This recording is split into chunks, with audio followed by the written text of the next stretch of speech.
पंचायत चुनाव को लेकर के सरकार द्वारा कुछ नए नियम लागू किए गए हैं। उन्हीं को लेकर के नए व पुराने प्रत्याशियों में हड़कंप मचा हुआ है। बताया जाता है कि इस बार के पंचायत चुनाव में लगभग 500 ग्राम पंचायतें सरकार द्वारा कम कर दी गई हैं। 500 की तादाद में कम की गई ग्राम पंचायतों की वजह से 500 ग्राम पंचायतों का भविष्य अधर में लटक गया है। यानी कि इस बार के पंचायत चुनाव में 500 की बड़ी तादाद में प्रधान चुनाव नहीं लड़ पाएंगे। ये 500 ग्राम पंचायतें दूसरी ग्राम पंचायतों में विलय की जाएंगी या फिर समाप्त कर दी जाएंगी।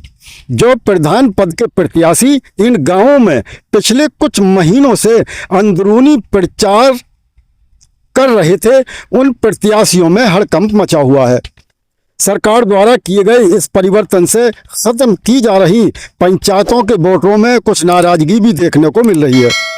उत्तर प्रदेश सरकार ने इस बार के पंचायत चुनाव से पहले एक बड़ा प्रशासनिक निर्णय लेते हुए राज्य की करीब 500 ग्राम पंचायतों को कम कर दिया है।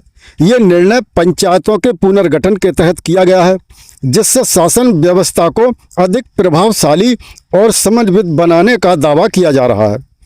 जिन पंचायतों को खत्म किया गया है वे अधिकतर छोटी आबादी वाली या शहरीकरण की प्रक्रिया में आ चुकी क्षेत्रीय इकाइयां हैं। इन पंचायतों का विलय पास की बड़ी पंचायतों या फिर नगरीय निकायों में कर दिया गया है। कुछ मामलों में 2 या अधिक पंचायतों को मिलाकर एक नया पंचायत क्षेत्र भी बनाया गया है। प्रदेश की सरकार द्वारा पंचायतों में परिवर्तन किए जाने पर विपक्षी दलों ने इस कदम को लेकर सवाल खड़े किए हैं। वहीं समाजवादी पार्टी और कांग्रेस ने आरोप लगाया है कि ये पुनर्गठन सत्तारूढ़ दल के राजनीतिक लाभ के लिए किया गया है।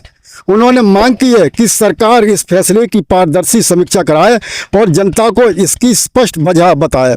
जानकारी के अनुसार सरकार और पंचायत राज विभाग का कहना है कि ये निर्णय जनसंख्या असंतुलन, प्रशासनिक सुगमता और संसाधनों के बेहतर उपयोग के मद्देनजर लिया गया है।